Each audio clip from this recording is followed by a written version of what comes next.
नमो नमः विद्यार्थियों, संस्कृत विषय की कक्षा 8 में TSN ऑनलाइन क्लास पर आप सभी का स्वागत है। विद्यार्थियों, प्रीवियस वीडियो में हमने रुचिरा तृतीयो भाग है जो आप लोगों की संस्कृत विषय की पाठ्य पुस्तक है बच्चों, उसका जो चैप्टर 10 है नीति नवनीतम, इस पाठ का बच्चों हमने हिंदी अनुवाद करना सीखा। और आज की कक्षा में बच्चों हम जो चैप्टर 11 है सावित्री बाई फुले, इस शीर्षक से जो आपका पाठ है बच्चों, इस पर चर्चा करेंगे, इसका हिंदी अनुवाद करना सीखेंगे। ठीक है, तो शुरू करते हैं बच्चों। एकादश है पाठ है चैप्टर 11 11वां पाठ, सावित्री बाई फुले। शिक्षा हमारा अधिकार है। हमारे समाज में कई समुदाय इससे लंबे समय तक वंचित रहे हैं। उन्हें इस अधिकार को पाने के लिए लंबा संघर्ष करना पड़ा है। लड़कियों को तो और ज़्यादा विरोध या अवरोध झेलना पड़ता रहा है। प्रस्तुत पाठ इस संघर्ष का नेतृत्व करने वाली प्रातः स्मरणीय एवं अनुकरणीय महिला शिरोमणि सावित्रीबाई फुले के योगदान पर केंद्रित है। ठीक है, तो देखिए बच्चों, यहाँ पर एक पिक्चर बना हुआ है, हमें पाठशाला का चित्र दिखाई दे रहा है।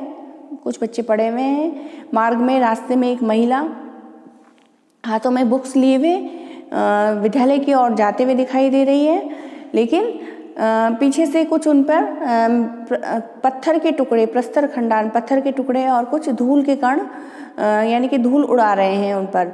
ठीक है ना, यानी कि वो उनके मार्ग में अवरोध पैदा कर रहे हैं, उनको सताया जा रहा है एक तरह से।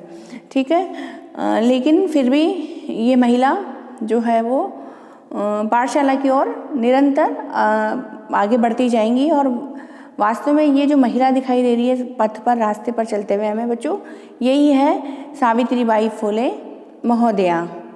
ठीक है, जिन्होंने बालिकाओं के शिक्षा के लिए वो नेतृत्व किया और संघर्ष भी किया उन्होंने। ठीक है, तो शुरू करते हैं बच्चों। ऊपरी निर्मितम चित्रम पश्यत, ऊपर जो चित्र बना हुआ है उसे देखिए, ऊपर बने चित्र को देखिए। इदम चित्रम कस्याचित् पाठशालायाः वर्तते, यह चित्र किसी पाठशाला का है। इयं सामान्य पाठशाला नास्ति, यह कोई सामान्य पाठशाला नहीं है। अब ये कौन सी पाठशाला है?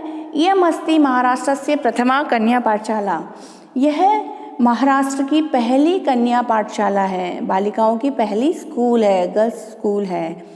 एका शिक्षिका गृहात् पुस्तकानि आदाय चलती, एका शिक्षिका, एक शिक्षिका अपने घर से पुस्तकानि यानी पुस्तकें, बुक्स, आदाय यानी लेकर के चलती है। मार्गे कश्चित् तस्याः ऊपरी धूलिं कश्चित् च प्रस्तर खंडान क्षिपति, मार्ग में, रास्ते में कोई उन पर धूली यानी धूल यानी मिट्टी के कण और कुछ प्रस्तर खंडान यानी पत्थर के टुकड़े उन पर क्षिपति मीन्स फेंकते हैं। ठीक है ना, यानी कि रास्ते में कोई उन पर धूल तो कोई पत्थर फेंकता है।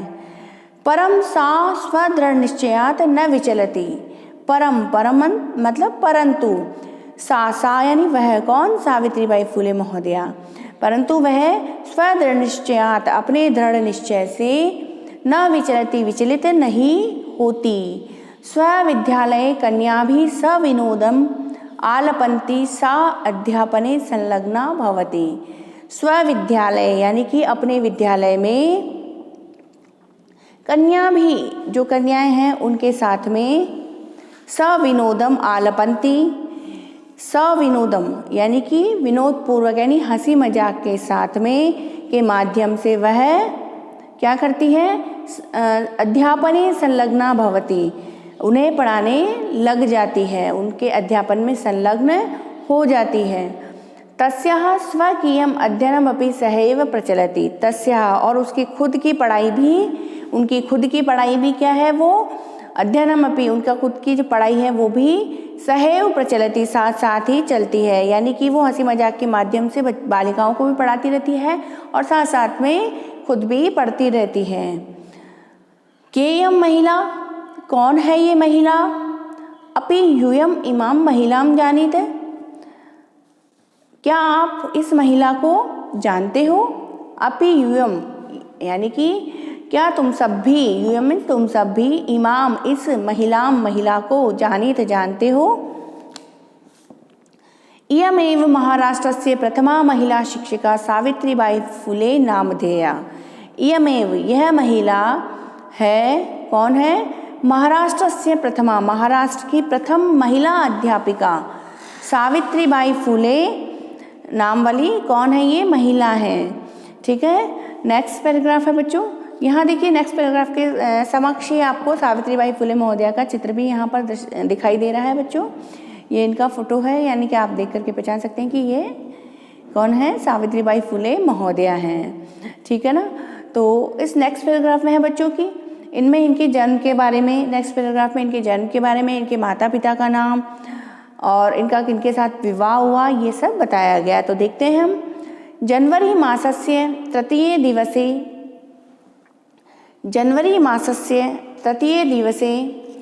1831 तमे ख्रीस्ताब्दे महाराष्ट्रस्य नायगांव नाम्नि स्थाने सावित्री अजायत।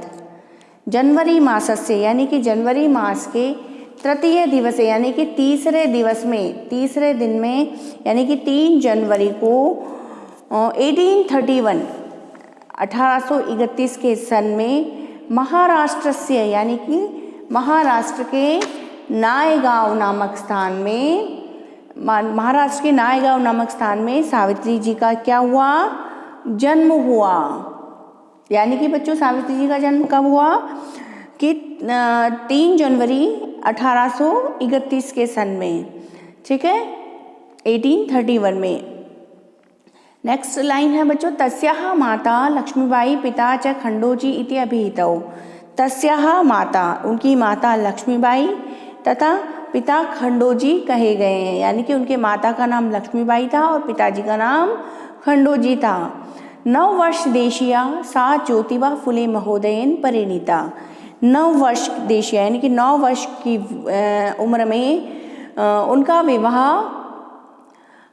ज्योतिबा फुले महोदय से हुआ। यानी कि 9 वर्ष की जब थी सावित्रीबाई, उस समय उनका विवाह ज्योतिबा फुले महोदय से हुआ।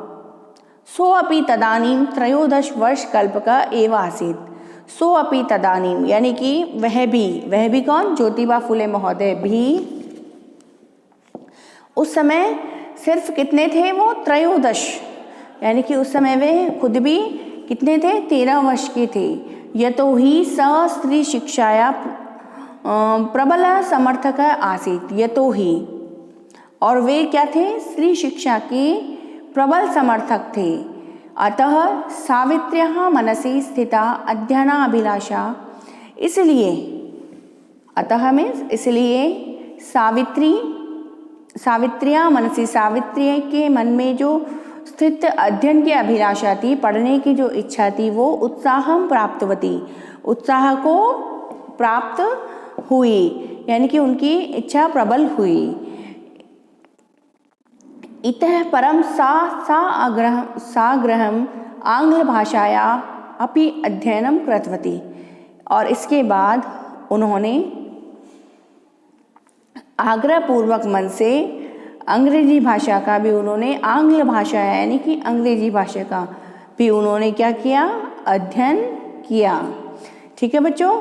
तो बच्चों आज की कक्षा में हमने स्त्री शिक्षा के क्षेत्र में, बालिका शिक्षा के क्षेत्र में अग्रणी रही, नेतृत्व करने वाली सावित्रीबाई फुले महोदया के जीवन के बारे में जाना। हमने कुछ चीज़ें जानी अभी, जैसे कि उनका जन्म कब हुआ कि 3 जनवरी 1831 के सन में हुआ, और क्या जाना हमने, जब वो 9 वर्ष की थी तब उनका विवाह ज्योतिबा फुले महोदय के साथ में हुआ। उनकी माता का नाम लक्ष्मीबाई और पिताजी का नाम खंडोजी था। ठीक है बच्चों। और सावित्रीबाई महोदया का शिक्षा के क्षेत्र में और भी क्या क्या योगदान था और किस प्रकार से उन्होंने आगे जो बालिकाओं की शिक्षा के लिए और जो सामाजिक कुरीतियों का भी उन्होंने मुखर ध्वनि से विरोध किया था बच्चों, उन सब के बारे में जानेंगे हम अगली कक्षा में। आज की कक्षा में बच्चों इतना ही, अगली कक्षा में फिर मिलते हैं बच्चों। तब तक के लिए शुभम मंगलम।